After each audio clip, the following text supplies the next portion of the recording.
ನಾಳೆ ನವೆಂಬರ್ 2 ಭಾನುವಾರ ಅತ್ಯಂತ ಶಕ್ತಿಶಾಲಿ ಹಾಗೂ ಶ್ರೇಷ್ಠವಾದ ತುಳಸಿ ವಿವಾಹವನ್ನು ಆಚರಿಸಲಾಗುತ್ತದೆ. ತುಳಸಿ ಪೂಜೆ ಕೇವಲ ಸಾಂಕೇತಿಕ ಹಬ್ಬವಲ್ಲ, ಇದು ಹಿಂದೂ ಧರ್ಮದಲ್ಲಿನ ವಿವಾಹ ಕಾರ್ಯಗಳಂತಹ ಮಂಗಳ ಕಾರ್ಯದ ಆರಂಭವನ್ನು ಸೂಚಿಸುವ ಹಬ್ಬವಾಗಿದೆ. ಅಂದರೆ ಇಂದಿನಿಂದ ಶುಭ ಕಾರ್ಯಗಳು, ವಿವಾಹಗಳಂತಹ ಮಂಗಳ ಕಾರ್ಯಗಳು ಪ್ರಾರಂಭವಾಗುತ್ತದೆ. ಶ್ರದ್ಧಾ ಭಕ್ತಿಯಿಂದ ತುಳಸಿ ಪೂಜೆಯನ್ನು ಮಾಡಿದರೆ ವ್ಯಕ್ತಿಯು ವೈವಾಹಿಕ ಸಾಮರಸ್ಯವನ್ನು, ಆಧ್ಯಾತ್ಮಿಕ ಉನ್ನತಿಯ ಆಶೀರ್ವಾದವನ್ನು ಪಡೆದುಕೊಳ್ಳುತ್ತಾನೆ. ತುಳಸಿಯನ್ನು ದೇವತೆಯಾಗಿ ಗೌರವಿಸಲಾಗುತ್ತದೆ. ಹಿಂದೂ ಧರ್ಮದ ಮನೆಗಳಲ್ಲಿ ಶುದ್ಧತೆ ರಕ್ಷಣೆಯ ಮೂಲವಾಗಿ ಪೂಜಿಸಲಾಗುತ್ತದೆ. ತುಳಸಿ ವಿವಾಹವನ್ನು ಪ್ರದೋಷ ಅವಧಿಯಲ್ಲಿ ಕಾರ್ತಿಕ ಮಾಸದ ಶುಕ್ಲ ಪಕ್ಷದ ದ್ವಾದಶಿ ತಿಥಿಯಲ್ಲಿ ಆಚರಿಸಲಾಗುತ್ತದೆ. ಪ್ರತಿ ವರ್ಷ ದೇವೋತ್ಥಾನ ಅಥವಾ ಪ್ರಬೋಧಿನಿ ಏಕಾದಶಿಯ ಮರುದಿನ ತುಳಸಿ ವಿವಾಹ ನಡೆಯುತ್ತದೆ. ದ್ವಾದಶಿ ತಿಥಿಯಂದು ಸೂರ್ಯಾಸ್ತದ ನಂತರ ತುಳಸಿಯು ವಿಷ್ಣುವಿನ ಅವತಾರವಾದ ಸಾಲಿಗ್ರಾಮವನ್ನು ವಿವಾಹವಾದಳು. ಅಂದರೆ ಈ ಕ್ಷೀರಾಬ್ದಿ ದ್ವಾದಶಿ ದಿನದಂದು ಲಕ್ಷ್ಮೀ ಸ್ವರೂಪವಾದ ತುಳಸಿ ಕಟ್ಟೆಯನ್ನು, ಹಾಗೆಯೇ ವಿಷ್ಣು ಸ್ವರೂಪವಾದ ನೆಲ್ಲಿಕಾಯಿ ಮರವನ್ನು ಪೂಜಿಸಬೇಕು. ಬೆಳಗಿನ ಜಾವ ತುಳಸಿ ಕಟ್ಟೆಯಲ್ಲಿ ದೀಪಾರಾಧನೆ ಮಾಡಿ ಸಾಯಂಕಾಲ ಸೂರ್ಯಾಸ್ತದ ನಂತರ ತುಳಸಿ ಕಟ್ಟೆಯಲ್ಲಿ ನೆಲ್ಲಿಕಾಯಿ ಕೊಂಬೆಯನ್ನು ಇಟ್ಟು ತುಳಸಿ ವಿವಾಹವನ್ನು ಮಾಡುತ್ತಾರೆ. ವಿಷ್ಣುವು ಸಾಲಿಗ್ರಾಮದ ರೂಪದಲ್ಲಿ ತುಳಸಿಯ ಹೃದಯದಲ್ಲಿ ನೆಲೆಸಿದ್ದಾನೆ ಎನ್ನುವ ನಂಬಿಕೆ. ಈ ಕಾರಣದಿಂದಲೇ ಕಾರ್ತಿಕ ಮಾಸದಲ್ಲಿ ತುಳಸಿ ಪೂಜೆ ಮತ್ತು ಅದರ ಕೆಳಗೆ ದೀಪವನ್ನು ಹಚ್ಚುವ ಸಂಪ್ರದಾಯವಿದೆ. ಈ ಮಾಸದಲ್ಲಿ ದೀಪದಾನ ಮಾಡುವುದು ಕೂಡ ವಿಶೇಷ ಮಹತ್ವ ಹೊಂದಿದೆ. ಈ ಕಾರಣಕ್ಕಾಗಿಯೇ ಕಾರ್ತಿಕ ಮಾಸದಲ್ಲಿ ತುಳಸಿ ಮತ್ತು ಸಾಲಿಗ್ರಾಮಕ್ಕೂ ವಿವಾಹ ಮಾಡಿಸಲಾಗುತ್ತದೆ. ತುಳಸಿ ಮದುವೆಯ ದಿನದ ಉಪವಾಸಕ್ಕೆ ವಿಶೇಷ ಮಹತ್ವವಿದೆ. ಈ ದಿನದಂದು ಉಪವಾಸ ಮಾಡುವುದರಿಂದ ಜನ್ಮದ ಪಾಪಗಳಿಂದ ಮುಕ್ತಿ ಸಿಗುತ್ತದೆ. ಕಾರ್ತಿಕ ಮಾಸದ ದ್ವಾದಶಿ ತಿಥಿಯಂದು ಆಚರಿಸಲಾಗುವ ತುಳಸಿ ಮದುವೆಯನ್ನು ಅತ್ಯಂತ ಮಂಗಳಕರವೆಂದು ಹೇಳುತ್ತಾರೆ. ತುಳಸಿ ಕಟ್ಟೆಯ ಮುಂದೆ ಸಗಣಿ ಅಥವಾ ಗೋಮೂತ್ರದಿಂದ ಸ್ವಚ್ಛಗೊಳಿಸಿ ಅಕ್ಕಿ ಹಿಟ್ಟಿನಿಂದ ಶಂಖ, ಚಕ್ರ, ಪದ್ಮ ಮತ್ತು ಸ್ವಸ್ತಿಕ್ ಚಿಹ್ನೆ ಹಾಕುವುದು ತುಂಬಾ ಶ್ರೇಷ್ಠ. ಇದರಿಂದ ಲಕ್ಷ್ಮೀ ನಾರಾಯಣರ ಅನುಗ್ರಹ ಪ್ರಾಪ್ತಿಯಾಗುತ್ತದೆ. ಸಂಧ್ಯಾ ಕಾಲವನ್ನು ಸಾಲಿಗ್ರಾಮ ಮತ್ತು ತುಳಸಿ ಮದುವೆಗೆ ಉತ್ತಮ ಸಮಯವೆಂದು ಹೇಳುತ್ತಾರೆ. ಸಂಧ್ಯಾಕಾಲವೆಂದರೆ ಸೂರ್ಯಾಸ್ತ ಮತ್ತು ಚಂದ್ರೋದಯವಾಗುವ ಸಮಯ. ಅಂದರೆ ನಾಳೆ ಸಂಜೆ 5:53 7:07 ಇರುತ್ತದೆ. ಈ ಸಮಯದಲ್ಲಿ ಹಸುಗಳು ತಮ್ಮ ಮನೆಗಳಿಗೆ ಹಿಂದಿರುಗುತ್ತವೆ. ಲಕ್ಷ್ಮೀ ದೇವಿಯು ಮನೆಗೆ ಆಗಮಿಸುತ್ತಾಳೆ.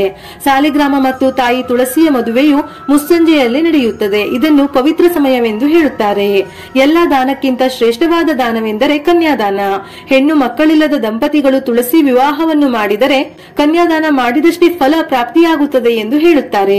ಈ ದಿನ ಸಾಲಿಗ್ರಾಮಕ್ಕೆ ಗಂಗಾಜಲ ಮತ್ತು ಪಂಚಾಮೃತದಿಂದ ಅಭಿಷೇಕ ಮಾಡಿದರೆ ಬಹಳ ಒಳ್ಳೆಯದು. ತುಳಸಿ ಮದುವೆಗೆ ಕಬ್ಬು, ಕಡಲೆ ಉಸಲಿ, ಪಂಚಾಮೃತ, ಬಾಳೆಹಣ್ಣು ಅಥವಾ ಯಾವುದಾದರೂ ಸಿಹಿಯನ್ನು ನೈವೇದ್ಯಕ್ಕೆ ಅರ್ಪಿಸಬಹುದು. ಎಲ್ಲಕ್ಕಿಂತ ಮುಖ್ಯವಾಗಿ ಈ ಕ್ಷೀರಾಬ್ದಿ ದ್ವಾದಶಿ ದಿನದಂದು ಸಾಯಂಕಾಲದ ಸಮಯದಲ್ಲಿ ತುಳಸಿ ಗಿಡವನ್ನು ಹಾಗೆಯೇ ನೆಲ್ಲಿಕಾಯಿ ಮರವನ್ನು ಪೂಜಿಸಬೇಕು. ಈ ದಿನದಂದು ತುಳಸಿ ಕಟ್ಟೆಗೆ ಮದುವೆ ನೆರವೇರಿಸಿದರೆ ಸ್ತ್ರೀಯರಿಗೆ ಸುಮಂಗಲಿ ಯೋಗ ಸಿದ್ಧಿಸುತ್ತದೆ. ಅಲ್ಲದೆ ನಿಮ್ಮ ಪತಿಗೆ ವಿಪರೀತವಾದ ಸಂಪತ್ತುಗಳು ಲಭಿಸುತ್ತದೆ. ಇನ್ನು ಕುಟುಂಬದ ಕಷ್ಟಗಳೆಲ್ಲ ನಿವಾರಣೆಯಾಗಿ ಸುಖ ಸಂತೋಷಗಳು ಪ್ರಾಪ್ತಿಯಾಗುತ್ತದೆ. ಆದ್ದರಿಂದ ಈ ಕ್ಷೀರಾಬ್ದಿ ದ್ವಾದಶಿ ದಿನದಂದು ಸಾಯಂಕಾಲದ ಸಮಯದಲ್ಲಿ ತುಳಸಿ ಕಟ್ಟೆಯನ್ನು ಸುಂದರವಾಗಿ ಅಲಂಕರಿಸಿ ತುಳಸಿ ಕಟ್ಟೆಗೆ ಪೂರ್ಣವಾಗಿ ಅರಿಶಿನ ಹಚ್ಚಿ ಕುಂಕುಮದ ಬೊಟ್ಟುಗಳನ್ನು ಇಟ್ಟು ಹೂವುಗಳಿಂದ ಅಲಂಕರಿಸಿ ತುಳಸಿ ಗಿಡದ ಪಕ್ಕ, ಅಂದರೆ ತುಳಸಿ ಕಟ್ಟೆಯ ಪಕ್ಕದಲ್ಲೇ ನೆಲ್ಲಿಕಾಯಿ ಕೊಂಬೆಯನ್ನು ಇಟ್ಟು ಪೂಜೆ ಮಾಡಬೇಕು. ಈ ಕ್ಷೀರಾಬ್ದಿ ದ್ವಾದಶಿ ದಿನದಂದು ಹಿಟ್ಟಿನ ದೀಪಗಳನ್ನು ಬೆಳಗಿಸಿದರೆ ತುಂಬಾ ಒಳ್ಳೆಯದು. ಸಾಧ್ಯವಿಲ್ಲವೆಂದಾದರೆ ಮಣ್ಣಿನ ದೀಪಗಳನ್ನು ಹಚ್ಚಬಹುದು. ನೀವು ಯಾವ ದೀಪಗಳನ್ನು ಬೆಳಗಿಸಿದರೂ ಆ ದೀಪಕ್ಕೆ ಮೊದಲು ಅರಿಶಿನ ಹಚ್ಚಿ 3 ಕಡೆ ಕುಂಕುಮದ ಬೊಟ್ಟುಗಳನ್ನು ಇಡಬೇಕು.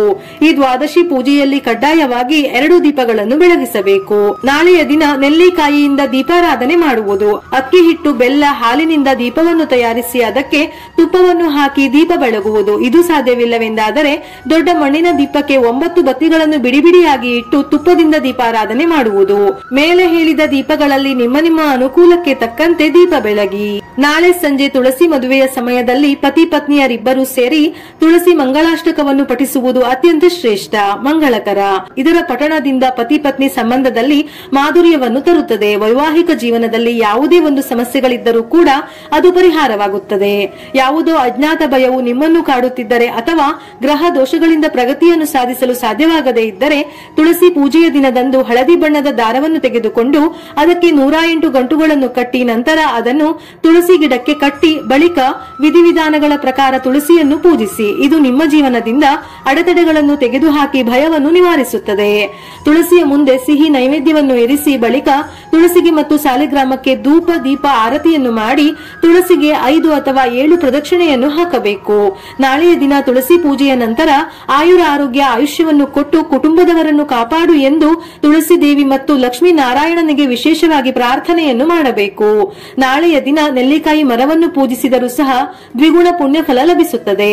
ನೆಲ್ಲಿಕಾಯಿ ಮರ ಎಂದರೆ ಸ್ವತಃ ವಿಷ್ಣು ಮೂರ್ತಿಯ ಸ್ವರೂಪ. ಆದ್ದರಿಂದ ನೆಲ್ಲಿಕಾಯಿ ಮರದ ಕೆಳಗೆ ನೆಲ್ಲಿಕಾಯಿ ದೀಪಗಳನ್ನು ಬೆಳಗಿಸಿದರೆ ಆ ವಿಷ್ಣು ಮೂರ್ತಿ ಬಹಳ ಸಂತೋಷಗೊಂಡು ಬಯಸಿದ ವರಗಳನ್ನು ತಕ್ಷಣವೇ ಕರುಣಿಸುತ್ತಾರೆ. ತುಳಸಿ ಕಟ್ಟೆಯ ಮುಂದೆ ಕೂಡ ನೆಲ್ಲಿಕಾಯಿ ದೀಪಗಳನ್ನು ಬೆಳಗಿಸಬಹುದು. ಈ ದಿನದಂದು ನೆಲ್ಲಿಕಾಯಿ ದೀಪಗಳನ್ನು ಬೆಳಗಿಸಿದರೆ ಈ ವರ್ಷವಿಡೀ ಧನಕ್ಕೆ ಕೊರತೆಯಾಗದೆ ನಿಮ್ಮ ಕುಟುಂಬದವರೆಲ್ಲ ಸುಖ ಸಂತೋಷಗಳಿಂದ ಜೀವನ ನಡೆಸುತ್ತಾರೆ. ನಂತರ ತುಳಸಿ ಕಟ್ಟೆಯಲ್ಲಿರುವ ಸ್ವಲ್ಪ ಮಣ್ಣನ್ನು ಮನೆಯ ಸದಸ್ಯರು ಹಣೆಗೆ ತಿಲಕವಾಗಿ ಇಡಬೇಕು. ಇದರಿಂದ ತುಳಸಿ ದೇವಿಯ ರಕ್ಷಣೆಯ ಜೊತೆಗೆ ಮನೆಯ ವಾಸ್ತುದೋಷವು ನಿವಾರಣೆಯಾಗುತ್ತದೆ. ಮುಖ್ಯವಾಗಿ ಈ ದಿನ ತುಳಸಿ ಮದುವೆಯನ್ನು ಮಾಡುವವರು ಉಪವಾಸದ ನಿಯಮಗಳನ್ನು ಪಾಲಿಸಬೇಕು. ಯಾವುದಾದರೂ ಆರೋಗ್ಯ ಸಮಸ್ಯೆ ಇದ್ದರೆ ಹಣ್ಣನ್ನು ತಿನ್ನಬಹುದು. ಸಾಧ್ಯವಾದರೆ ನಿರ್ಜಲ ಉಪವಾಸ ಮಾಡಬೇಕು. ಉಪವಾಸ ಮಾಡದೆ ಪೂಜೆಯನ್ನು ಮಾಡುವಂತಿಲ್ಲ. ಮದುವೆ ವಿಳಂಬವಾಗುತ್ತಿದ್ದರೆ ತುಳಸಿ ಮದುವೆಯ ಸಮಯದಲ್ಲಿ ಸಾಲಿಗ್ರಾಮಕ್ಕೆ ಎಳ್ಳನ್ನು ಅರ್ಪಿಸಿ ಪೂಜೆ ಮಾಡಬೇಕು. ಇದರಿಂದ ಬೇಗ ಕಂಕಣ ಭಾಗ್ಯ ಕೂಡಿ ಬರುತ್ತದೆ. ನಾಳೆ ತುಳಸಿ ದೇವಿಗೆ ಓಂ ವೃಂದಾವನ್ಯೈ ನಮಃ ಎನ್ನುವ ಮಂತ್ರವನ್ನು ಹೇಳುತ್ತಾ 11 ಬಾರಿ ಪ್ರದಕ್ಷಿಣೆ ಹಾಕಬೇಕು. ಇದರಿಂದ ವೈವಾಹಿಕ ಜೀವನದಲ್ಲಿ ಸುಖ ಸಂತೋಷ ಯಾವುದೇ ಸಮಸ್ಯೆಗಳು ಇದ್ದರೂ ಬಹು ಬೇಗ ನಿವಾರಣೆಯಾಗುತ್ತದೆ. ಒಂದು ವೇಳೆ ತುಳಸಿ ಸಾಲಿಗ್ರಾಮವನ್ನು ಇಟ್ಟು ಮದುವೆಯನ್ನು ಮಾಡಲು ಸಾಧ್ಯವಿಲ್ಲದವರು ತುಳಸಿ ದೇವಿಗೆ ಶ್ರದ್ಧಾ ಭಕ್ತಿಯಿಂದ ಪೂಜೆಯನ್ನು ಮಾಡಿ ತುಪ್ಪದ ದೀಪವನ್ನು ಬೆಳಗಿ 11 ಪ್ರದಕ್ಷಿಣೆಯನ್ನು ಹಾಕಬಹುದು. ಹಾಗೆಯೇ ಈ ಕ್ಷೀರಾಬ್ದಿ ದ್ವಾದಶಿ ದಿನದಂದು ನಿಮ್ಮ ಮನೆಗೆ ಮುತ್ತೈದೆಯರನ್ನು ಕರೆದು ಅವರಿಗೆ ತಾಂಬೂಲ ಕೊಟ್ಟು ನಮಸ್ಕರಿಸಿ. ನಿಮ್ಮ ಮನೆಯ ಮೇಲೆ ಲಕ್ಷ್ಮೀ ನಾರಾಯಣರ ಆಶೀರ್ವಾದ ಸದಾ ಇರುತ್ತದೆ. ಮುಖ್ಯವಾಗಿ ಸಂತಾನ ಇಲ್ಲದ ದಂಪತಿಗಳು ಈ ದಿನದಂದು ತುಳಸಿ ಮದುವೆ ಮಾಡಿದರೆ ಖಂಡಿತ ಸಂತಾನ ಪ್ರಾಪ್ತಿಯಾಗುತ್ತದೆ. ಈ ಕ್ಷೀರಾಬ್ದಿ ದ್ವಾದಶಿ ದಿನದಂದು ವಿಷ್ಣು ಸಹಸ್ರನಾಮಗಳನ್ನು ಓದಿದರೆ ಸಕಲ ಪಾಪಗಳೆಲ್ಲ ನಿವಾರಣೆಯಾಗಿ ಬಯಸಿದ ಕೋರಿಕೆಗಳೆಲ್ಲ ತಕ್ಷಣವೇ ಈಡೇರುತ್ತದೆಯಂತೆ. ಈ ರೀತಿ ತುಳಸಿ ಕಟ್ಟೆಯನ್ನು ಪೂಜಿಸಿದವರಿಗೆ ಭೋಗ ಭಾಗ್ಯಗಳು ಪ್ರಾಪ್ತಿಯಾಗುತ್ತದೆ. ಮದುವೆಯಾಗದವರು ಈ ದಿನದಂದು ಉಪವಾಸವಿದ್ದರೆ ಬೇಗನೆ ಕಂಕಣ ಭಾಗ್ಯ ಕೂಡಿ ಬರುತ್ತದೆ. ವಿವಾಹಿತ ಮಹಿಳೆಯರು ಈ ದಿನದಂದು ಉಪವಾಸವಿದ್ದರೆ ನಿಮ್ಮ ದಾಂಪತ್ಯ ಜೀವನ ಅದ್ಭುತವಾಗಿರುತ್ತದೆ.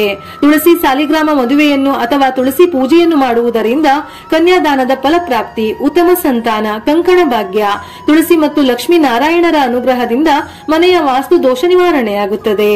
ತುಳಸಿ ಪೂಜೆ ಮಾಡಿದರೆ ಪಾಪಗಳು ಕಳೆಯುವುದು. ಕಾರ್ತಿಕದಲ್ಲಿ ಮಾಡುವ ತುಳಸಿ ಪೂಜೆಯು ಸಂಪತ್ತು ಮತ್ತು ಸಮೃದ್ಧಿಯನ್ನು ಕರುಣಿಸುವುದು. ವಿಷ್ಣು ಸಮೇತ ಲಕ್ಷ್ಮಿಯ ಸಂಪೂರ್ಣ ಆಶೀರ್ವಾದ. ತುಳಸಿ ಪೂಜೆಯು ಸಂತಾನ ಐಶ್ವರ್ಯವನ್ನು ನೀಡುವುದು. ಹಣಕಾಸಿನ ಸಮಸ್ಯೆಗಳನ್ನು ದೂರ ಮಾಡುವುದು. ವಿಡಿಯೋ ಇಷ್ಟ ಆಗಿದ್ದಲ್ಲಿ ಮರೆಯದೆ ಲೈಕ್ ಕೊಟ್ಟು ನಿಮ್ಮವರಿಗೆ ಶೇರ್ ಮಾಡಿ. ಇದೇ ರೀತಿಯ ಮನಮುಟ್ಟುವ ಉಪಯುಕ್ತ ಮಾಹಿತಿಗಳಿಗಾಗಿ ಮತ್ತೆ ಭೇಟಿಯಾಗೋಣ.